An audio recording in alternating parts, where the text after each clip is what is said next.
Siapa netizen yang suka jalan-jalan ke Sinciapo alias Singapura? Ada berita unik yang disampaikan oleh salah satu orang terkaya di dunia, Elon Musk. Musk mengatakan Singapura dan beberapa negara lainnya akan punah. Wah, kalau punah, semua aset yang ada di Singapura untuk siapa dong ya? Kita bahas singkat dalam Elon Musk ramal Singapura akan punah. Memang Elon Musk ini hobinya adalah membuat kontroversi ya. Kali ini di akun X-nya, Musk mengatakan bahwa Singapura akan mengalami kepunahan. Ternyata alasannya adalah karena tingkat fertilitas yang menurun.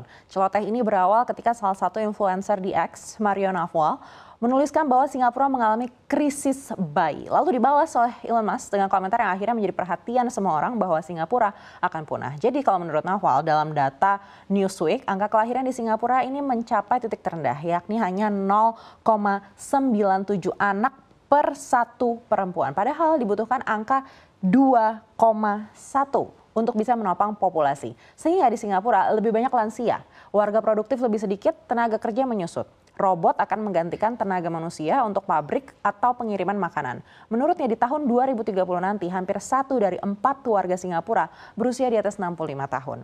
Ini alasannya mengapa pemerintah Singapura meminta lebih banyak penyerapan tenaga kerja untuk orang tua dan mencoba beralih ke pemakaian robot. Tapi benar nggak sih? Kita akan coba cek faktanya.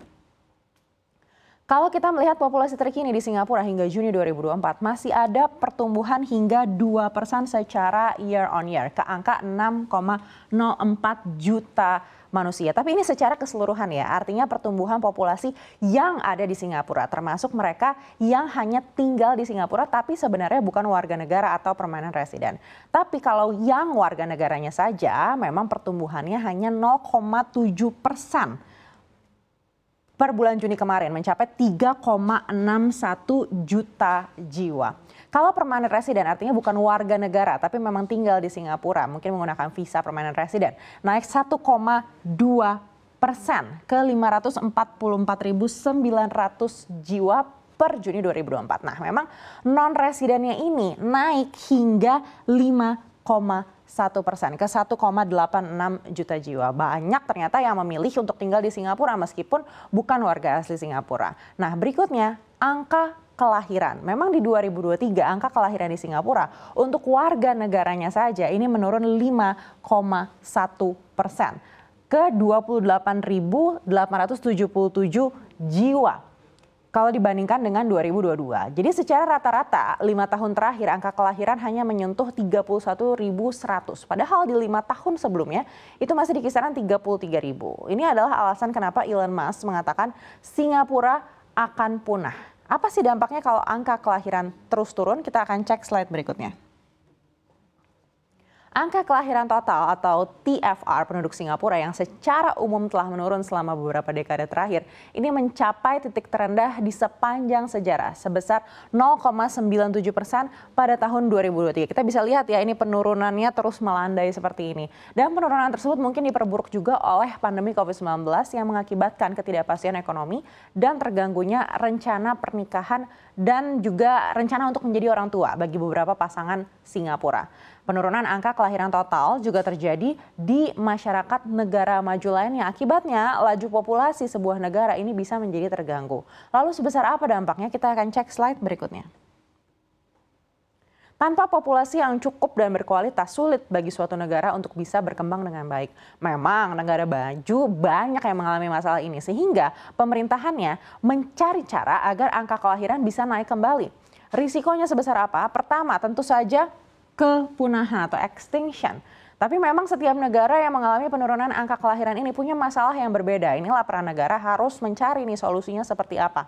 Apakah biaya punya anak terlalu mahal sehingga membuat pasangan lebih memilih untuk tidak punya anak? Ataukah kompetisi di dunia kerja ini terlalu tinggi hingga tidak ada waktu bagi warga untuk cari pacar misalnya. Dan kedua, berkurangnya tenaga produktif. Nah ini, efek dominonya akan terlihat cepat atau lambat. Jika angkatan produktif sudah menua tanpa pertambahan bayi yang seimbang, maka otomatis akan berdampak pada jumlah tenaga yang produktif. Yang ketiga, lansia ini akan mendominasi. Jika lansia mendominasi, maka beban negara akan semakin besar. Di sisi lain, pemerintah harus mencari cara untuk menciptakan pekerjaan yang ramah lansia. Keempat, sektor industri ini bisa berubah karena kurang SDM. Bisa-bisa sektor industri lebih mengutamakan kerja robot dan sulit untuk sektor manufaktur misalnya bisa bersaing secara harga dengan negara-negara lain. Kelima, pajak bisa semakin besar potongannya. Karena rakyatnya sedikit, jadi pajak yang harus ditanggung oleh populasi yang sedikit itu artinya ada potensi potongannya bisa lebih besar. Lalu apakah Singapura menjadi yang terendah? Kita akan cek slide berikutnya.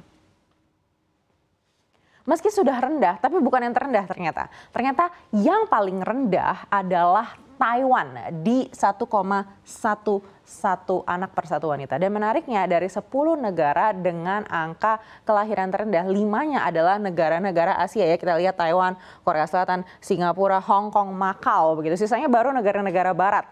Dan angka kelahirannya adalah salah satu patokan indikasi ekonomi suatu negara. Sama pentingnya seperti angka kesehatan atau angka pendidikan.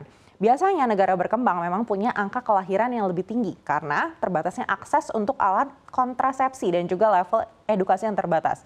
Nah, perempuan di negara-negara berkembang cenderung tidak mengambil pendidikan tinggi dan dituntut untuk mengurus keluarga. Negara berkembang juga cenderung menyuruh anak untuk merawat orang tuanya di masa tua.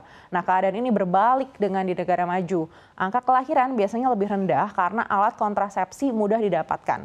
Demikian juga dengan tingkat pendidikan perempuan. Banyak wanita yang memilih untuk mengejar karir sebelum berkeluarga. Nah, negara-negara seperti Hong Kong contohnya, perempuan sudah meninggalkan budaya patriarki dan fokus pada karirnya. Demikian juga dengan di Korea Selatan yang belakangan ini terkenal dengan gerakan 4B. Nah, B sendiri ini kalau di Korea ini artinya adalah tidak atau no begitu ya. Jadi ada 4 tidak. Yang pertama tidak ada pernikahan. Yang kedua tidak ada anak, no childbirth. Yang ketiga tidak ada kencan, tidak ada pacaran. Dan yang keempat tidak ada hubungan seksual, no sex. Nah, gerakan ini adalah penolakan dari wanita-wanita Korea untuk melakukan semua itu. Wah, ternyata memang level edukasi ini akhirnya menciptakan perspektif yang berbeda dan berpotensi mengubah laju populasi dunia ya.